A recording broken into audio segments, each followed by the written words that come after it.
लग्न ठरलं thanks to Marathi matrimony. लग्न म्हणजे मराठी मॅट्रिमनी, विश्वासाची 26 वर्ष, लाखो सुखी दाम्पत्य। डाउनलोड करा मराठी मॅट्रिमनी। राज्यात एकीकडे तापमानाचा पारा वाढत असताना कोकणातलं मात्र तापमानामध्ये या ठिकाणी थोडी घट होताना पाहायला मिळणार आहे। तसे संकेत हवामान विभागाने दिलेले आहेत। सध्या तापमानाचा पारा हा 40 अंशापर्यंत या ठिकाणी पोहोचलेला पाहायला मिळतोय। मात्र 5 मे पर्यंत कोकणातल्या किनारपट्टी भागातलं तापमान हे 37 ते 38 अंशावरती येईल असा अंदाज हवामान खात्याने व्यक्त केलेला आहे। तर सध्या या तापमानाबरोबरच असह्य उकाडा कोकण किनारपट्टी भागात कायम असलेला पाहायला मिळतोय। याला कारण आहे ती कोकण किनारपट्टीवरची आर्द्रता।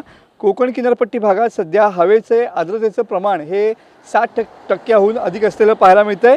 तर पुढील 2 ते 3 दिवसामध्ये हे प्रमाण जे आहे ते जवळपास 70% जाण्याचा शक्यता हवामान खात्याने व्यक्त केलेली आहे।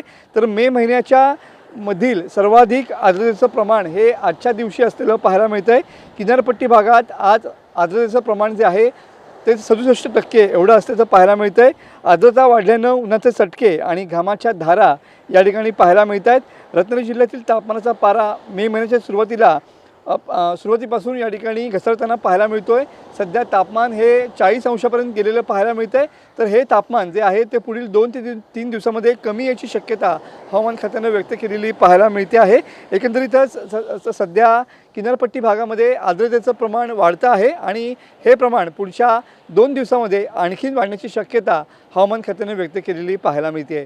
कॅमेरामन समित गजनेसह मनोज लेले, TV9 मराठी, रत्नागिरी।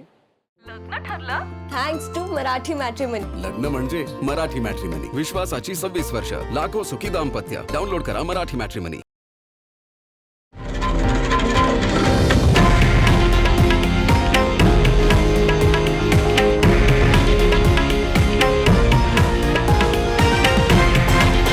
हे आहे देशातील नंबर 1 न्यूज नेटवर्क आणि आपण पाहत आहात TV9 मराठी, एकमेव।